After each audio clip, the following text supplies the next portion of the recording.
नमस्कार मित्रों, इल्विन क्लासेस के यूट्यूब प्लेटफॉर्म पे आपका बहुत बहुत स्वागत है। मेरा नाम विवेक है। हम लोग एनसीईआरटी बेस्ड कक्षाओं के साथ उपस्थित है। राज्य व्यवस्था की कक्षा में हम हाजिर हैं। आज हम बात करेंगे टॉपिक नंबर 20। टॉपिक नंबर 20 में हम बात करेंगे कि कानून लागू कौन करता है, कानून बनाता कौन है, इसके बारे में जाना, और कानून को अब लागू कौन करता है इसके बारे में आइए हम बात करते हैं। कौन करता है? जो हमारे कानून बनते हैं, हमने कानून बनाने की प्रक्रिया को जाना। अब देश में कानून बनाने का अधिकार, हमारे देश में कानून केंद्र व राज्य दोनों स्तरों पर बनाए जाते हैं। हमारे संविधान में कानून से संबंधित जो 3 सूचियां हैं वो 7वीं अनुसूची में दिया गया है। उसमें अधिकार बताए गए हैं 3 प्रकार की सूची: संघ सूची, समवर्ती सूची और राज्य सूची। संघ सूची उन विषयों को शामिल किया गया है जो राष्ट्रीय महत्व के हैं तथा जिन पर कानून निर्माण की शक्ति संसद को है। संसद से अभिप्राय राज्यसभा, लोकसभा और राष्ट्रपति के संयुक्त मिलन से है। अब जो संघ सूची है उसमें कुल 97 विषय है। वहीं दूसरी जो सूची है राज्य सूची, इस पर कानून बनाने का अधिकार राज्य सूची के विषयों को शामिल किया गया है जो स्थानीय महत्व के हैं तथा जिन पर कानून बनाने का एकमात्र अधिकार राज्य का है। जो राज्य के अपने स्थानीय स्तर की बातें हैं, महत्व की चीजें हैं, उन पर कानून बनाने का अधिकार सिर्फ और सिर्फ राज्य सरकार को है। यही राज्य सूची है। अब इस सूची में कुल 66 विषय हैं, परंतु 42वें संविधान संशोधन के तहत 4 विषय शिक्षा, नापतौल, वन, जंगली जानवर, पक्षियों की रक्षा को समवर्ती सूची में शामिल किए जाने से राज्य सूची की संख्या 52 हो गई है। पहले राज्य सूची में 66 विषय थे, लेकिन वर्तमान में 62 विषय हो गए हैं। बार बार प्रश्न में पूछता है, जो राज्य सूची से 4 विषय हटा के समवर्ती सूची में ऐड कर दिए गए हैं, उन्हीं को पूछता है कि निम्नलिखित में से यह विषय किस सूची का है, राज्य सूची का है, समवर्ती सूची का है। तो हम लोग पढ़े होते हैं ये तो राज्य का अधिकार है, लेकिन या तो संविधान संशोधन के द्वारा उसको बदल के उसको समवर्ती सूची में शामिल कर दिया गया, तो फिर राज्य सूची का कैसे विषय रह गया और प्रश्न हमारा गलत हो जाता है। तो बार बार इसको याद करेंगे। शिक्षा, नापतौल, वन और जंगली जानवर। शिक्षा, नापतौल, वन और जंगली जानवर, यह जो राज्य सूची के विषय थे, इनको हटाकर किस संविधान संशोधन अधिनियम के द्वारा, 42वें संविधान संशोधन अधिनियम के द्वारा इसको हटाकर समवर्ती सूची में शामिल कर दिया गया और वर्तमान में राज्य सूची में केवल 62 विषय ही हैं। करते हैं समवर्ती सूची। समवर्ती सूची क्या होती है? इन सूची में शामिल विषयों पर संसद तथा राज्य विधानमंडल दोनों को कानून बनाने का अधिकार है, परंतु यदि दोनों कानूनों में विरोध हो तो केंद्र के द्वारा, संसद के द्वारा बनाया गया कानून मान्य होता है। इस सूची में शामिल विषयों की संख्या 47 थी, लेकिन बताया ही गया राज्य सूची के जो 4 विषय 42वें संविधान संशोधन के द्वारा हटाकर समवर्ती सूची में शामिल कर दिए गए थे। इससे अब विषयों की संख्या 51 हो गई है। ये रही तीनों सिस्टम की कि किन किन विषयों पर कानून कौन बनाता है। हमने जाना भारत में 3 प्रकार की सूची है हमारे संविधान में: संघ सूची, राज्य सूची, समवर्ती सूची। संघ सूची पर कानून बनाने का अधिकार केंद्र संसद को है, जिसमें 97 विषय है। राज्य सूची पर राज्य सरकार को है, जिसमें 62 विषय हैं। और समवर्ती सूची जिसमें केंद्र, संसद और राज्य विधानमंडल दोनों को अधिकार है, लेकिन विवाद की स्थिति में संसद के द्वारा बनाए गए कानून को वरीयता दी जाती है। उसमें वर्तमान में 51 विषय हैं। अब आइए आगे बात करते हैं। संसद द्वारा पास कानून लागू करने की प्रक्रिया क्या है? जब संसद कानून को पास कर देती है तो उसको लागू करने की क्या प्रक्रिया है? भारत संघ की कार्यपालिका का प्रमुख राष्ट्रपति होता है। जो भारतीय संघ है उसकी कार्यपालिका का प्रमुख राष्ट्रपति होता है, हम तो जानते ही है।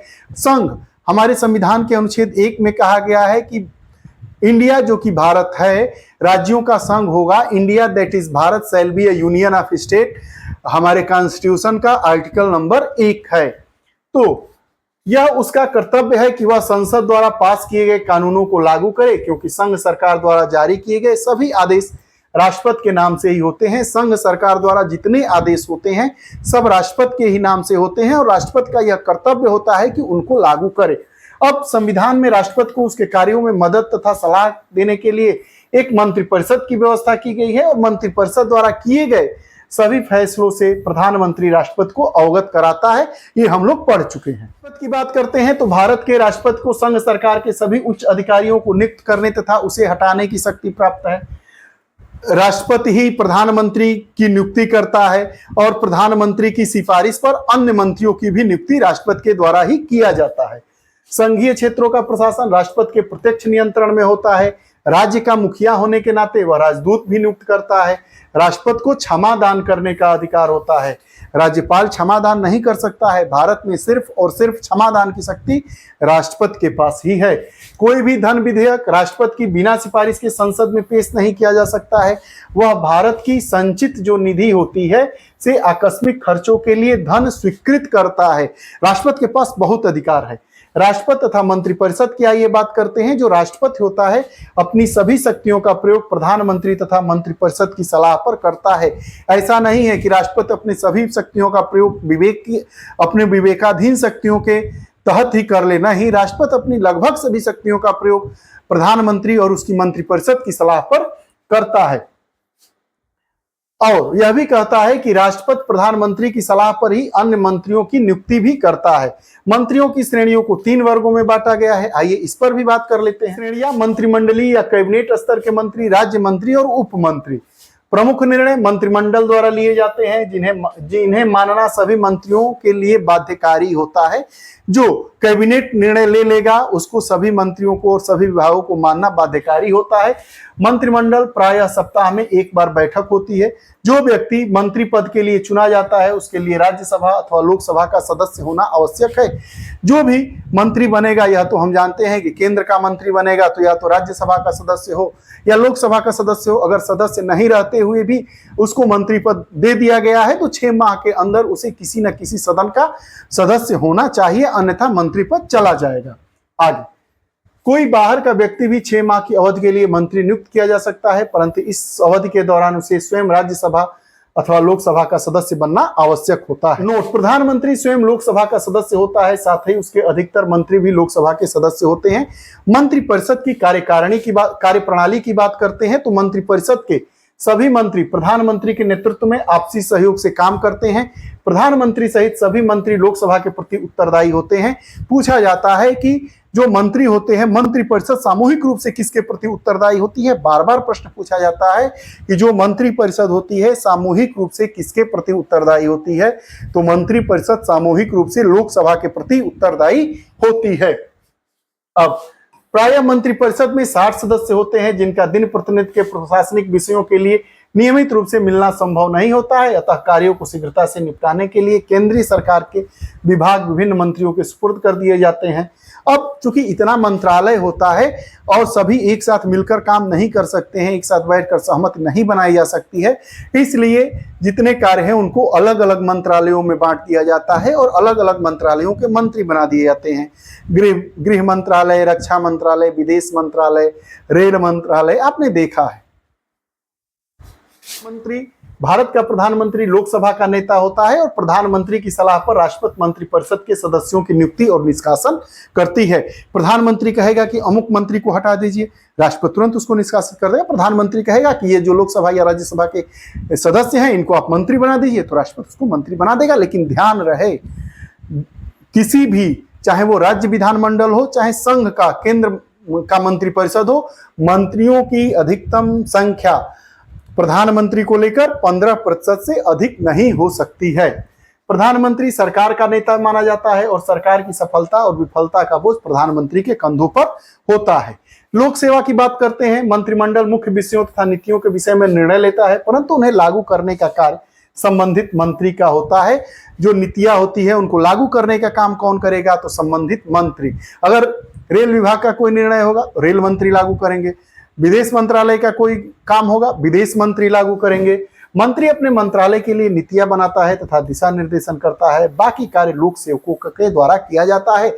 नीतियों का निर्धारण कर लिया, नीति बना दिया, और बाकी जो लोक सेवक होते हैं उनको इम्प्लीमेंट करते हैं।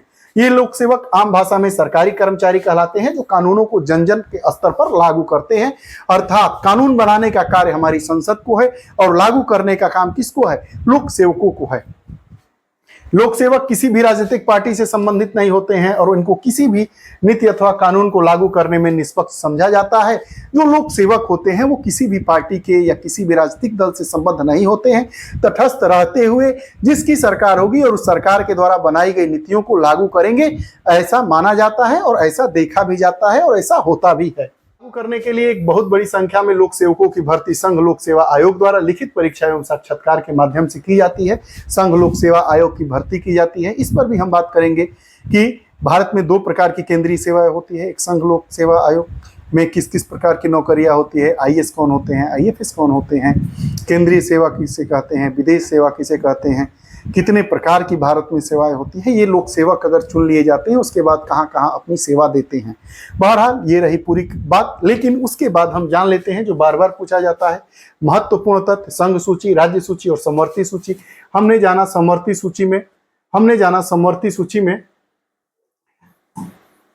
51 विषय हैं, राज्य सूची में 62 विषय हैं और संघ सूची में 97 विषय हैं, हमने जाना। तो जो संघ सूची है उसमें रेल विभाग, जहाज रानी, हवाई यातायात, राष्ट्रीय सड़क मार्ग, अंतर्राष्ट्रीय संबंध, संयुक्त राष्ट्र संघ, वैदेशिक कार्य, मौसम विभाग, नौसेना, सेना, हवाई सेना, टेलीफोन, डाक और तार, प्राचीन स्मारक, बैंक आदि है। वहीं राज्य सूची की बात करें तो बार बार पुलिस पूछा जाता है, जेल, अदालत, अदालतों में उच्च न्यायालय एवं उच्चतम न्यायालय को छोड़कर जितनी न्यायालय अदालतें हैं, चाहे वह जिला की न्यायालय हो चाहे अधीनस्थ न्यायालय हो, उसकी बात कर रहा है। अस्पताल, सफाई, कृषि, सिंचाई, मत्स्य, सड़क, वन। और समवर्ती सूची में शिक्षा, दीवानी और फौजदारी, श्रम कल्याण कारखाने, समाचार पत्र एवं पुस्तकें, ये समवर्ती सूची के विषय है। यह रही कानून कौन लागू करता है, हमने जाना, हमने पूरी संरचना को समझा। कानून बनाने का अधिकार किसको किसको है, समवर्ती सूची पर कानून बनाने का अधिकार किसको है, राज्य सूची के विषयों पर कानून बनाने का अधिकार किसको है, संघ सूची के विषयों पर कानून बनाने का अधिकार किसको है। यह रही राज्य व्यवस्था से संबंधित कानून कौन लागू करता है विषय पर हमारी बात। यह कक्षाएं यही नहीं समाप्त होगी, इसके बारे में अगर हम अपनी पृष्ठभूमि को तैयार कर लेंगे तो आगे आने वाले दिनों में जब हमारी जीएस की फंडामेंटल जो कक्षाएं होती हैं उसमें आगे हम इससे संबंधित अनुच्छेद के बारे में समझेंगे, संविधान संशोधन के बारे में जानेंगे।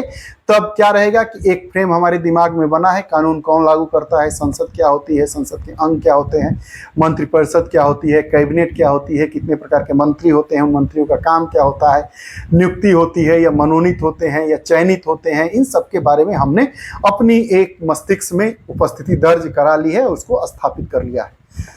आपको हमारी कक्षाएं कैसी लगती हैं कमेंट बॉक्स में अपने विचार दीजिएगा। अगर आप हमसे नहीं जुड़े हैं, हमसे अर्थात हमारे इल्विन क्लासेस चैनल से, तो कृपया चैनल से जुड़िए। हमारा व्हाट्सएप नंबर 7081788388 पर आप अपना नाम देकर और जिस क्लास की पीडीएफ चाहिए उसको आप तुरंत अविलंब ले सकते हैं। पुनः नई कक्षा के साथ उपस्थित होंगे, तब तक के लिए बहुत बहुत धन्यवाद। नमस्कार।